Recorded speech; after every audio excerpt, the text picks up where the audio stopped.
আসসালামু আলাইকুম, কেমন আছেন সবাই? আমরা আজকে দেখাবো আপনাদের কিভাবে চাল কুমড়ো দিয়ে বড়ি বানানো হয়। প্রথমে আমরা বড়ি করার জন্য চাল কুমড়োগুলো কুড়ে নিচ্ছি। এটা একটা প্লেটে কিছু ছিদ্র করে, পেরেক দিয়ে ছিদ্র করে, ওটাতে হচ্ছে আপনার প্লেটের উল্টো পাশে আপনার ঘষতেছি। এই যে ঘষা শেষ হলে আমাদের এই পারফেক্ট আকারে আর কি জিনিসটা বের হয়েছে। এখান থেকে আমরা পানি করে নেব। অনেকগুলো ছিল তো একসাথে, সেজন্য মনে করেন যে আমাদের একের পর এক ওইটা হচ্ছে আপনার ঘষে নেওয়া লাগছে। ঘষে যেগুলো যেগুলো হচ্ছে আলাদা আছে ওইগুলো আলাদা করে নিয়ে তারপরে হচ্ছে আপনার সবগুলো একসাথে করে তারপরে আবারও আপনার পানি ঝরিয়ে নিতে হবে, এবং পানি ঝরিয়ে না নিলে কিন্তু আপনার এটা ভালো হবে না।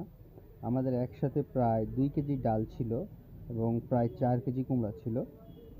এরপরে আমরা কুড়ে নেওয়ার পরে ডাল এবং ডাল প্রথমে বেটে নেওয়া হয়েছিল।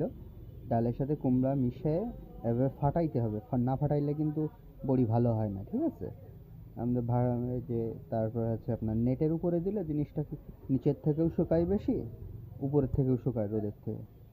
এটা হচ্ছে আপনার বাসার ছাদের উপরে দেওয়া হচ্ছে। বড়িগুলো দিচ্ছে আম্মু, দিচ্ছে আমার ওয়াইফ দিচ্ছে। বড়িগুলো দেখতে যতটা সুন্দর, খেতে ততটুকুই সুন্দর। আমি আগে বড়ি খেতাম না, মাঝে হচ্ছে শুধুমাত্র যে চাল কুমড়ো দিয়ে বড়ি হয় সেটা কিন্তু না। চাল কুমড়া, পেঁপে কিংবা মূলা আর হচ্ছে কচু। কচুরটা আমার পছন্দ না, বা মূলারটাও পছন্দ না। এখন শুধু আমার ইয়েটাই পছন্দ, যার কারণে যে সুন্দর হয়েছে জিনিসটা।